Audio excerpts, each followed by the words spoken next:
part 2 of our leading solo jazz moves. Remember, leading solo jazz moves, most important thing is you are a dancer first, yourself, your whole body should be able to dance and do the moves authentically and effectively from head to toe. And then you're a partner second, so as long as I'm having good solo body movement myself, I'm gonna be able to lead it really clearly and really easily. We're gonna start with something simple, a rock step. So we know from Charleston and Lindy Hop that our rock step has arms in opposition. So I'm going back with my left here, and my left arm's forward, and my right arm's back. So really easy to lead a rock step then, as long as I'm just really authentic with those arms. And I'm not pushing Melanie away, it's just nice and loose like we've been doing in our Charleston and our Lindy Hop footwork. So there's our rock step. What that looked like by myself is like half of the arm, it almost goes forward, but it doesn't. So I don't cross that threshold, and then I can get her to keep doing those. So great exercise to work on that. See if you're really leading those rock steps, and for follows especially, making sure you're not just going from a rock step, not assuming it's going to go into a triple step or something else. Let's take our solo movement that's a rock step, and we're going to put it in a few other places. So we now know we can get our partner to do a repeating rock step here, but if I went into a swing out, I could do the same thing here. You'll notice Melanie's going away from me. She's not going out. She's not assuming it's a swing out and going on her own. And I am doing my great solo movement here that's counter body, so she's going to feel that in our connection and rock step here. All right, another good place to practice your repeating rock steps would be in side by side. Same concept applies. I'm almost going to use my arm and throw it back, but not quite. So I kind of get her momentum going, and the biggest thing is this right arm that's connected around the waist is doing this back together, back together, back together. So that's how she knows we're not kicking or going forward.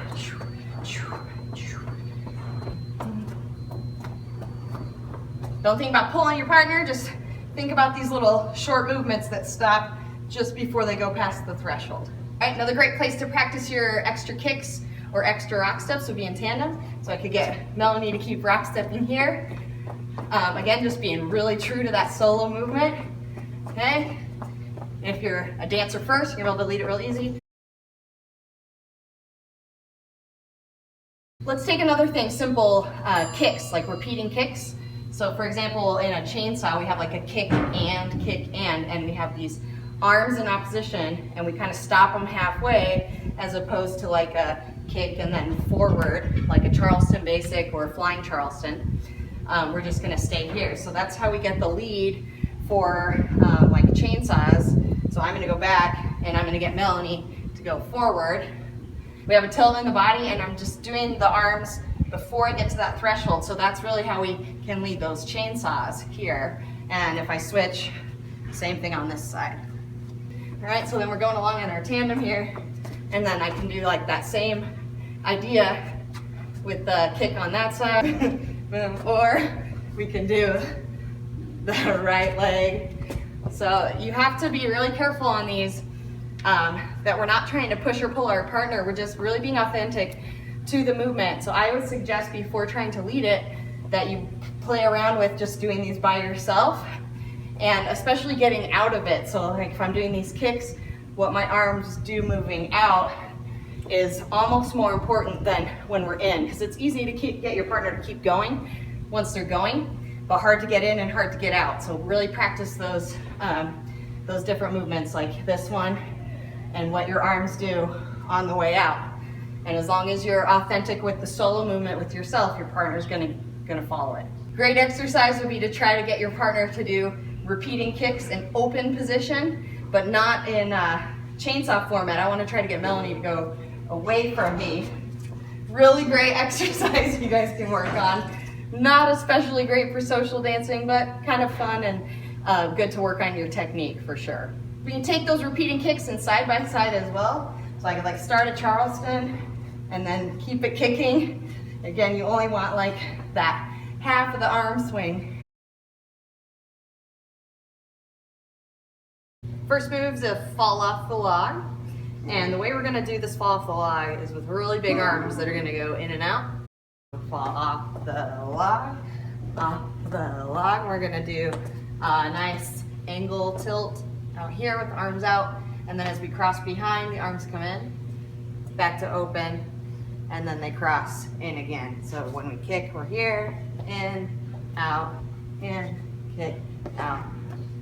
So our prep for this one, we want to make sure two things are happening. One, we want to get that angle, that like diagonal position, and the other thing is we're expanding everything, our arms, we're straightening our legs, expanding our limbs. So we're going from a normal kind of Lindy Hop posture to an extended, everything is extended out. So that's going to be our prep. All right, important that we lean our body the opposite way we're kicking.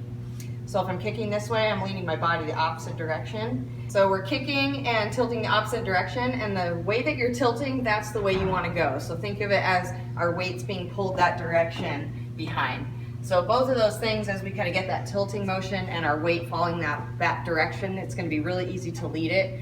And that combined with the expansion of all of our limbs feels really different. So if we're really authentic with the movement, with our arms and our footwork, then I can easily get Melanie to do these off log in a partner position. And this one's also a really fun one to do as a breakaway because it's so clear what the movement is. Pretty easily from like here, we can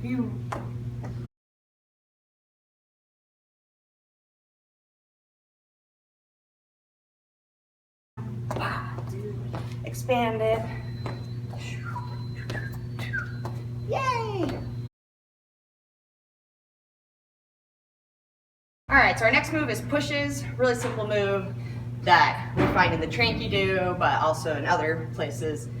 So on this one, we are going arms opposite direction with our booty, and then our hips come forward when the arms go back. So we're doing kind of a pelvis movement forward and backward. And the arms are reaching in the opposite direction, and we kind of straighten them out. So here we go. Here, so we can do our pushes forward and backward. Notice the knees have like a straightening, they bend, straighten, bend, straighten, bend, straighten. Okay, we can also do this move side to side. And then the arms are gonna go the opposite direction again is the hips. And we bend, straighten, bend, straighten, bend, straighten. So our prep for this one is that kind of pushing out. So if I'm connected to Melanie and I'm pushing my hips out and my arms forward, she's gonna feel a little bit of a contracting. But she's gonna feel a little bit of contraction on the hand as we go this way because we're both reaching forward. So we're gonna kind of help each other with that compression so that we don't lose our balance. And then on the way back, we have a little bit of a stretch here because we're both trying to move the hands backwards. So we kind of pull away from each other that direction. As you're prepping this one, you actually want to pay attention to the fingers because we're going to have, this is the only place we're connected right now. We could also do two hands, but you're going to feel either that compression in the hands this way or the stretch this way in the fingers. And we want to make sure we lead it early so really the arms are driving this movement, and it's that bending and straightening that helps us get to the movement. So I do that bend first into the movement.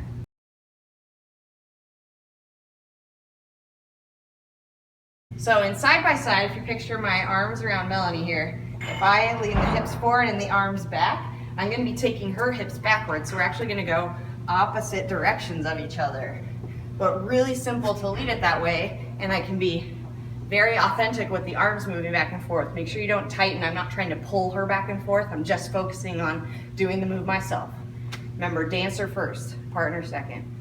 Our sideways pushes also work really well in side by side. So if I push my hips out to the side, my arms are going this direction. So again, I'm leading Melanie out that way, away from me. So we end up doing in opposition here. Do. So we can do.